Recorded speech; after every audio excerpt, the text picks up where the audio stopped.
10वां अध्याय। शौनक जी बोले, शस्त्रधारी दुर्योधन आदि सब राजाओं को मारकर धर्मधारियों में श्रेष्ठ बंधुओं के वध के दुख से संकोचित मन और त्याग कर दिया भोगों का भोगना जिसने, वह छोटे भाइयों सहित राजा युधिष्ठिर राज्य करने में कैसे प्रवृत्त हुआ और क्या करता भया सो कहो। सूत जी कहने लगे, जगत का पालन करने वाले ईश्वर श्री कृष्ण कुरुवंश के क्रोध रूपी अग्नि में जले हुए पांडवों के वंश का फिर परीक्षित द्वारा अंकुर पैदा कर युधिष्ठिर को राज्य पर बैठाकर अति प्रसन्न हुए। फिर भीष्म जी के और श्री कृष्ण भगवान के कहे हुए वचनों को मानकर युधिष्ठिर राजा ने छोटे भाइयों से सेवित हो समुद्र पर्यंत पृथ्वी का पालन ऐसे किया कि जैसे इंद्र स्वर्ग का राज्य करता है। उस समय मेघ मन चाही वर्षा करता था और पृथ्वी सबकी कामना पूर्ण करती थी, और बड़ी थर वाली गाय मोद से गौशालाओं को दूध से सींचने लगी। नदी, समुद्र, पर्वत, वृक्ष, लता, औषधियाँ, यह सब वस्तु ऋतु में तिस युधिष्ठिर की मनचाही कामना को पूर्ण करने लगे। उस समय जीव मात्र के मन की पीड़ा व शरीर की पीड़ा व अध्यात्म, अधिभूत, अधिदेह ऐसे 3 प्रकार के संताप ही नहीं होते थे।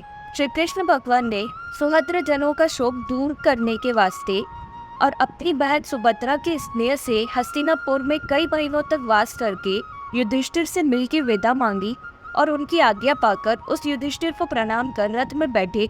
तब कितने ही जनों ने कृष्ण को प्रणाम किया और सुभद्रा, द्रौपदी, कुंती, उत्तरा, गांधारी, धृतराष्ट्र, युयुत्स, कृपाचारी, नकुल, सहदेव, भीमसेन, धौम्य, ये सब और सत्यवती आदि अनेक स्त्रियां, ये सब श्री कृष्ण भगवान की विरह को नहीं सह सकी, सभी मोह को प्राप्त हो गए और श्री कृष्ण भगवान के सददर्शन, स्पर्शन, बोलना, बतलाना, शयन, आसन, भोजन इत्यादि एक साथ करने से जिनकी बुद्धि दृढ़ लग गई, ऐसे पांडव उनकी विरह को कैसे सह सके। श्री कृष्ण भगवान घर से चलने लगे तब बांधवों की स्त्रियों के नेत्रों में स्नेह के वश से आंसुओं का जल भर आया।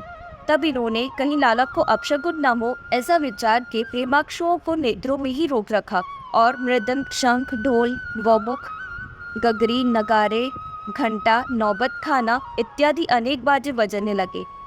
उस समय श्री कृष्ण महाराज को देखने की इच्छा से महलों के ऊपर बैठी हुई कौरवों की स्त्रियों ने पुष्पों को वर्षाया और श्री कृष्ण जी ने प्रेम लज्जा मंद मुस्कान सहित दृष्टि लगाई। अति प्यारे श्री कृष्ण के ऊपर मोतियों की माला से विभूषित तथा रत्न की दंडी वाले सफेद छत्र को प्यारे अर्जुन ने लिया और उत्तम व सात्विकी ने परम सुंदर स्वर्ण जटित छड़ी चवर लिए। इसके अनंतर श्री कृष्ण भगवान पर पुष्पों की वर्षा होने लगी।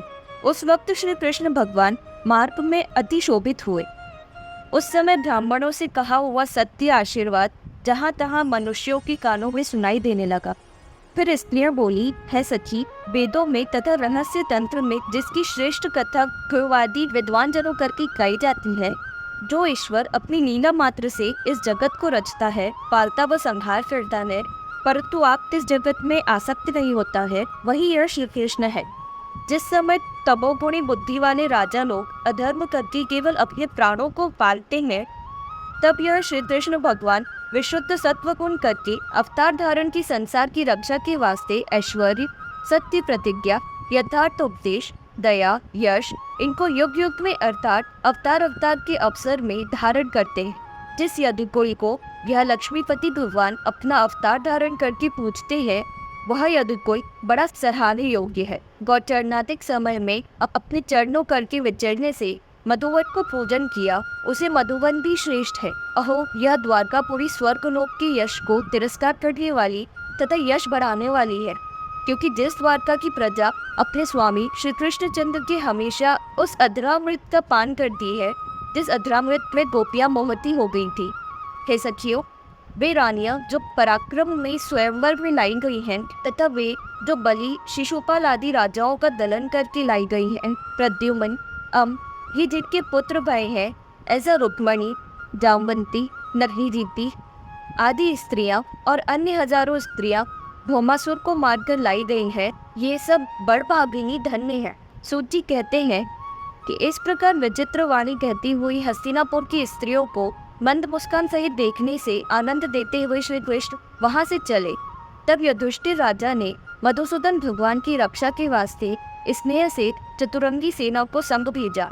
इसके अनंतर श्री कृष्ण के पहुंचाने को शहर के बाहर दूर तक चले आए हुए दृढ़ स्नेह वाले वियोग से पीड़ित पांडवों को श्री कृष्ण भगवान उल्टे लौटाकर उद्धववादी प्रियजनों सहित अपनी नगरी द्वारका को गए। फिर कुरु, जांगल, पांचाल, शूरसेन, यमुना प्रांत के देश ब्रह्मावृत, कुरुक्षेत्र, मत्स्य, सारस्वत, मरु, ध्वन, धन, इन सब देशों को उल्लंघ कर सोबिर तथा अभारी देश को पहुंचकर प्रभु श्री कृष्ण जिस जिस देश में पधारे वहां के लोगों ने भेंट ला कर दी।